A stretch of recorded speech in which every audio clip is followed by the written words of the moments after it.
Shalom, selamat pagi saudaraku yang dikasihi oleh Tuhan Yesus Kristus. Mari kita sungguh-sungguh arahkan hati kita tertuju kepada Tuhan saat kita masuk di dalam doa syukur pagi ini. Biarlah doa pagi hari ini boleh menjadi berkat bagi hidup kita.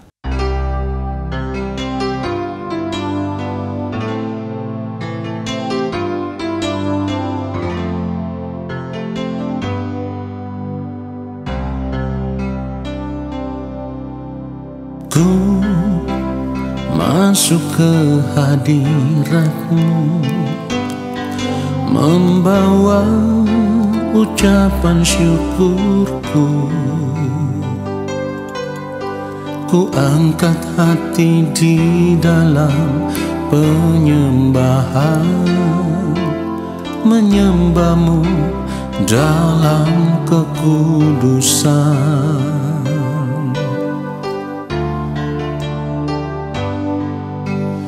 Ku bersujud di kaki-Mu, Engkau yang melihat hatiku. Seperti rusa rindu sungai berair, jiwaku merindukan Engkau. Ku menyembah Engkau, Elohim Yahweh, Allah yang maha besar. Urapi hamba-Mu yang maha kudus, pulihkanlah jiwaku.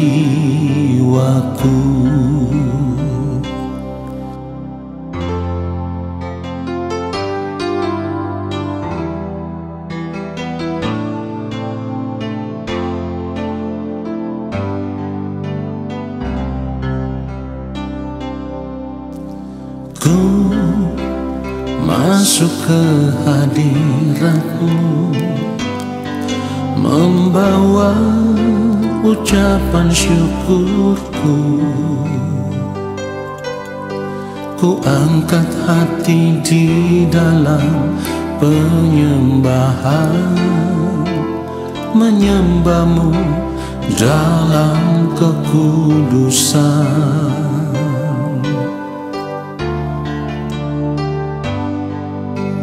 Ku bersujud di kaki-Mu, Engkau yang melihat hatiku. Seperti rusa rindu sungai berair, jiwaku merindukan Engkau. Ku menyembah Engkau, Elohim Yahweh, Allah yang maha besar. Urapi hamba-Mu yang maha kudus, pulihkanlah jiwaku. Ku menyembah Engkau, Elohim Yahweh, Allah yang maha besar. Urapi hamba-Mu yang maha kudus, pulihkanlah jiwaku. Urapi hamba-Mu yang maha kudus, pulihkanlah jiwaku.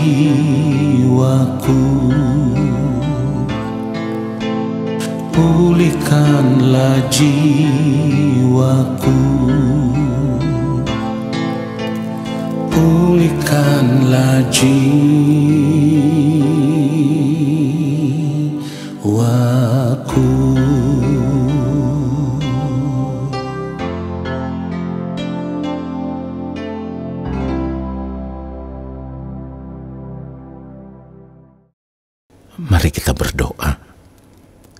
Bapa yang Maha Kudus, kami ada di hadapan-Mu ya Tuhan. Dengan segala keberadaan hidup kami datang menghadap Bapa.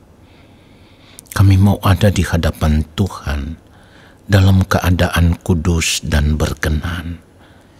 Oleh karenanya, apapun yang kami lakukan salah, kami mohon pengampunan Bapa di dalam nama Tuhan Yesus Kristus, supaya oleh pengampunan-Mu itu ya Allah, saat ini kami boleh ada dalam keadaan kudus di hadapan Bapa di sorga. Dan kami mempersiapkan hati kami untuk menerima kebenaran firman-Mu. Roh Kudus Tuhan mengurapi kami, memberikan kepada kami hikmat pengertian untuk mengerti setiap kebenaran firman yang kami dengar, lalu kami mau hidup seturut dengan firman-Mu ya Tuhan. Urapi hamba-Mu untuk menyampaikan akan kebenaran firman-Mu seperti yang Engkau kehendaki ya Bapa, supaya setiap kebenaran firman Tuhan yang kami terima saat ini memberkati hidup kami. Di dalam nama Tuhan Yesus Kristus, kami berdoa dan kami sambut firman Tuhan saat ini. Amin. Saudara yang dikasihi oleh Tuhan Yesus Kristus, kita harus mengerti bahwa kekayaan hidup kita yang sesungguhnya sebagai orang percaya adalah ketika kita benar-benar mengasihi Tuhan dengan segenap hati kita, dengan segenap jiwa dan segenap akal budi. Saudara, kalau kita sungguh-sungguh mengasihi Tuhan, maka kita akan berhenti dari segala pencarian akan kebahagiaan dan kesenangan hidup dunia. Kenapa demikian? Karena ketika hati kita hanya ditujukan kepada Tuhan, ya, maka dunia dengan segala kesenangannya menjadi tidak menarik lagi di mata kita. Nah, pada akhirnya kita hanya berusaha untuk hidup menyukakan dan menyenangkan hati Tuhan. Saudaraku, hati yang sungguh-sungguh mengasihi Tuhan akan membuat kita setiap saat ingin ada di hadirat Tuhan, setiap saat ingin berjumpa dengan Tuhan, setiap saat ingin berbicara dengan Tuhan. Rasa kasih kita yang tulus kepada Tuhan akan menjadi seperti magnet yang begitu kuat untuk selalu melekat dengan Tuhan. Dan apapun yang kita lakukan, akan kita lakukan semuanya hanya untuk kemuliaan Tuhan. Namun tentu hal ini memang sulit untuk dijelaskan secara lengkap. Bahkan tidak akan pernah bisa dimengerti kalau kita tidak benar-benar mengalaminya sendiri. Nah saudaraku, orang percaya yang mengalami akan hal ini atau memiliki pengalaman hidup seperti ini, maka sesungguhnya ia sudah menemukan kekayaan hidup yang sejati. Kita harus menyadari bahwa seseorang tidak akan bisa memiliki kehidupan kekal tanpa mengasihi Tuhan dengan benar. Sekali lagi, tanpa mengasihi Tuhan dengan benar. Sebab orang yang tidak mengasihi Tuhan secara benar, maka ia akan menjadi sampah abadi dan binasa dalam api kekal. Itulah yang harus kita ingat. Oleh sebab itu saudaraku, kita tidak boleh merasa sudah memiliki anugerah hanya karena kita merasa sudah percaya kepada Tuhan Yesus. Kita harus selalu ingat bahwa anugerah itu adalah tanggung jawab yang harus dikerjakan. Nah, firman Tuhan katakan, kerjakanlah keselamatanmu dengan takut dan gentar. Mengerjakan keselamatan yang benar harus dimulai dengan memiliki hati yang sungguh-sungguh mengasihi Tuhan lebih dari apapun. Jika kita belum mencapai hal ini, berarti kita belum memiliki anugerah, saudaraku. Ingat, Tuhan menebus kita supaya kita keluar dari cara hidup kita yang sia-sia. Seperti yang dikatakan di dalam 1 Petrus 1 ayat 17-18. Dan jika kamu menyebutnya Bapa, yaitu Dia yang tanpa memandang muka menghakimi semua orang menurut perbuatannya, maka hendaklah kamu hidup dalam ketakutan selama kamu menumpang di dunia ini. 18. Sebab kamu tahu bahwa kamu telah ditebus dari cara hidupmu yang sia-sia, yang kamu warisi dari nenek moyangmu. Itu bukan dengan barang yang fana, bukan pula dengan perak atau emas. Saudaraku, jika demikian kita harus berusaha menjadi manusia seperti yang dikehendaki oleh Allah, karena kita sudah ditebus. Menjadi manusia seperti yang dikehendaki oleh Allah tidak bisa dengan cara lain selain kita harus terus membangun persekutuan dengan Allah. Dan ingat, bersekutu dengan Allah bukan supaya kita bisa memanfaatkan Tuhan untuk menjalani hidup ini dengan cara kita sendiri, tetapi kita harus menjadi pribadi yang mengasihi Tuhan dengan segenap hati kita, dengan segenap jiwa dan akal budi. Sehingga apapun yang kita lakukan, semuanya hanya untuk kepentingan Tuhan semata-mata. Saudara yang dikasihi oleh Tuhan Yesus Kristus, kalau kita tidak mengasihi Tuhan dengan segenap hati, jiwa, dan akal budi, berarti kita tidak mengasihi diri kita sendiri. Hal ini sama artinya dengan kita sedang membinasakan diri kita sendiri. Nah, saudaraku, selama ini ada begitu banyak orang percaya yang mengasihi dirinya sendiri dengan cara yang salah, yaitu mereka selalu berusaha untuk mengasihi diri dengan berbagai perhiasan dan dengan fasilitas hidup, dan selalu berusaha menarik perhatian orang supaya orang lain bisa menghormati mereka. Tetapi cara hidup seperti ini justru akan mencelakakan diri mereka sendiri, saudaraku. Kalau kita tidak mengasihi diri kita sendiri secara benar, maka kita tidak akan dapat mengasihi sesama.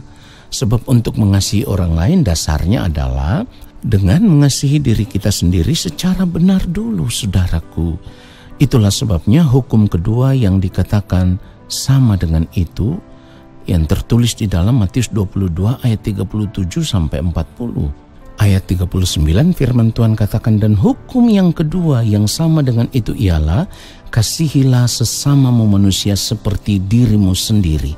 Ingat saudaraku, tidak mengasihi sesama berarti kita menjadi pembunuh. Seorang pembunuh tidak mendapat bagian dalam kerajaan sorga.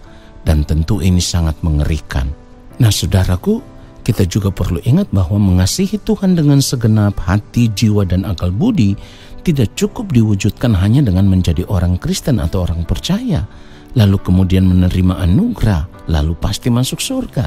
Tetapi mengasihi Tuhan secara benar harus diwujudkan dengan cara hidup kita yang terus berubah dari cara hidup yang lama, lalu mengenakan hidup yang baru, yaitu hidup sama seperti Kristus telah hidup. Oleh sebab itu suasana jiwa kita harus mulai diubah. Seperti yang dikatakan firman Tuhan dalam 1 Petrus 1 ayat 3 sampai ayatnya yang kelima, nanti saudara baca. Saudaraku, selanjutnya kita harus berusaha terus mengasah hati nurani kita supaya semakin murni, dan pada akhirnya kita bisa mengetahui apakah yang kita lakukan sudah benar-benar menyukakan dan menyenangkan hati Tuhan atau belum. Inilah kekayaan kita yang sejati. Haleluya, amin. Mari kita berdoa, saudaraku. Bapa yang Maha Kudus, kami sungguh bersyukur untuk kebenaran firman-Mu. Bapa, kami mau di sisa umur hidup kami, dalam sepanjang hari-hari hidup kami hanya mau melakukan apa yang menjadi kehendak Bapa. Sama seperti yang mulia Tuhan Yesus Kristus hidup dan melakukan semua kehendak Bapa, yang merupakan wujud dari kasih-Nya kepada Bapa di sorga. Kami pun mau melakukannya, ya Allah. Kami mau mengasihi Engkau lebih daripada apapun, mengingini Engkau lebih daripada apapun, dan kami mau belajar untuk menjadikan Engkau, ya Bapa di sorga, sebagai satu-satunya kebutuhan hidup kami, satu-satunya kebahagiaan hidup kami, satu-satunya harta kekayaan kami yang kekal, yang akan kami bawa sampai berada di balik kematian, dan kami boleh berjumpa dengan Bapa di dalam kerajaan-Mu. Dan ketika kami berdiri di hadapan-Mu, ya Allah, Engkau mengenal kami sebagai anak-anak-Mu yang hidup sama seperti Kristus telah hidup. Terima kasih yang mulia. Roh Kudus Tuhan akan memampukan kami untuk hidup seturut dengan kehendak Bapa. Dan biarlah segenap kehidupan kami hanya untuk memuliakan Engkau selama kami masih hidup di dunia ini. Terpuji-pujilah nama-Mu kekal selama-lamanya. Di dalam nama Bapa, Anak, dan Roh Kudus, di dalam nama Tuhan Yesus Kristus, kami bersyukur untuk kebenaran firman Tuhan saat ini. Dan saat ini kami mau mengangkat tangan di hadapan Bapa. Kami percaya Bapa di sorga menurunkan tangan dan memberkati kami. Turunlah atas kehidupan kami segala berkat kasih karunia daripada Allah Bapa di sorga. Rahmat cinta kasih yang berlimpah-limpah dari Tuhan Yesus Kristus di dalam persekutuan yang manis dengan Roh Allah yang kudus menyertai langkah hidup kami dan memberkati kami sekarang dan sampai selama-lamanya. Amin.